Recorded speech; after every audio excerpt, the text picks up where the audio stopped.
I found another clip of him where he's talking about his governor campaign, and like the theme of it. So his theme for his 18 governor campaign was one Minnesota. Yeah. And he's absolutely vehement about the fact that it's not political, even though you have to say it's not political. He's such a, oh my God, I want to punch him in the throat. I want to punch him in the throat so bad.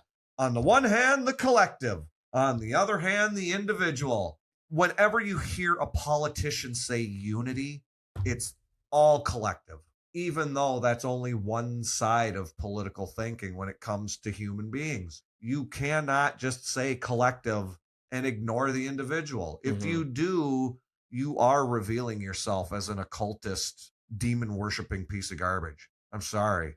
But this is how he followed it up. He doesn't care, quote, what your motivation is or where you're at with this. Get vaccinated so you're alive to vote against me next time around, unquote. So it's not political. I'm going to use the force of voting. I'm going to use the force of the state to make you do things. That is the single strongest definition of political, using the force of the state. So just on its face, complete lie. Then he goes on to talk about building trust. Whenever you hear these lefties use a phrase like building trust, what do you think that means? I think they're going to build trust. They're going to do something makes me feel like I can trust them again. They're going to initiate something, whether it's some sort of campaign or project or funding, whatever the hell it is, it's going to gain trust back to them. Like, for example, if a piece of legislation was shown to do severe damage to the population, or even just a part of the population, and he opposed it, that would be a trust builder, right? Trust gainer, yeah. Okay, but trust fall. That would always be from his point of view. That would always be a lie, because they're the ones that unleash the damaging legislation. So either they're lying about being in opposition to it, or they're lying about the other side being the ones who generated the problem. That's what building trust means to a lefty politician. Lie about the past. Want the world to be. What do you want it to be? That's what they want. To be or not They're to be. the ones that are constantly talking about changing the world, making the world better. That's a dog whistle for me. Every time I hear any of these lefties say that, they can't accept reality. The world doesn't change and cannot be changed. That's the basis for every claim that they make. Science. Well, you can't do science if the world is changing. Or if the world is broken. I mean, which I think it's been broken for a long time now. Either the physical reality is what it is and you can use science to figure things out about it, or it's changeable and science is worthless. You have to pick one or the other. But what do? They pick both. They pick, yeah. Oh, God, they're so disgusting. Then the next step in the talk is, vision and visionaries.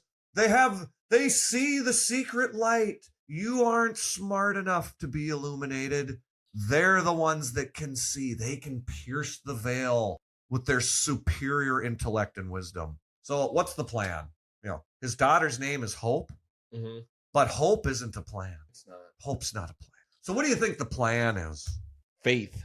Faith must be the plan. Well, if it's not hope. Faith in something evil. Yeah. If you're coming from his side. Point number one. It's the first thing he says. Stop global warming. Oh, God. He's going to make the sequel to an Inconvenient Truth. It's so stupid. They can't even really demonstrate that the world is even warming as far as I can tell. I mean, sure as hell not at a rate that needs to be confronted. I mean, all winter last year in Minnesota, that might be the best proof of global warming I've ever seen. That's not evidence of anything. What's the evidence of that? It was a warm winter. A warm winter is evidence of a warm winter. When's the last time we had a warm winter like that? Probably a ways back. Okay, so now... But you do so realize... What if last year's warm winter, it becomes a new winter? You do realize that, like... No, hold on. What I'm saying, what if last year's warm winter becomes a new winter, and then it's the new winter again after that, and then for the next 5-10 years, it just keeps getting warmer. I'm gonna go out on a limb. Generally, when we reach a particular part of season during the year and everything seems to be out of whack, it usually falls on the opposite extreme the next year. So if I had to make a prediction about this winter, it's gonna snow early and often and be colder than normal. Yep. And then where's your global warming? See, because there's stuff like that going on all across the planet. They'll love to fly out a bunch of wing-ding environmentalists with high-quality cameras to, get shots of glaciers calving into the ocean. They love to give you a time lapse of a glacier that's on a particular high point of elevation that has melted away, but they don't show you any of the new stuff. There are new glaciers. There are places that are colder than normal.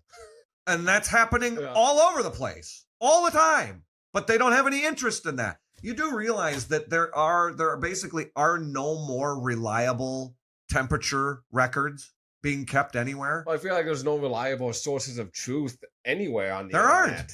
There aren't. Not really, unless you develop a certain level of awareness of like how to make arguments, whether or not something is actually evidence, developing a worldview that doesn't collapse under the slightest amount of pressure. And that none of those things apply to any of these people. Their worldview is completely distorted, can't stand up to any scrutiny at all. And they say science, provide no evidence, and then call you anti-scientific. I mean, it's so bad. So stop global warming. Now, what do you think's next? You just won't even believe it. Bring equity into, quote, how we're doing power, unquote. What the hell does that mean, Tampon Tim? How we're doing power. You know what it sounds like? It sounds like you might actually set up an advisory board populated only with vicious, demon-worshipping transgenders, and then basically just give them free reign to put kids in corrals and mutilate their genitals. That's what how we do power sounds like to me. Can you even believe that a politician said that? How we do power? You worship at the altar of lying to people about how they're the ones with the power and you're just the servant. How do you square it?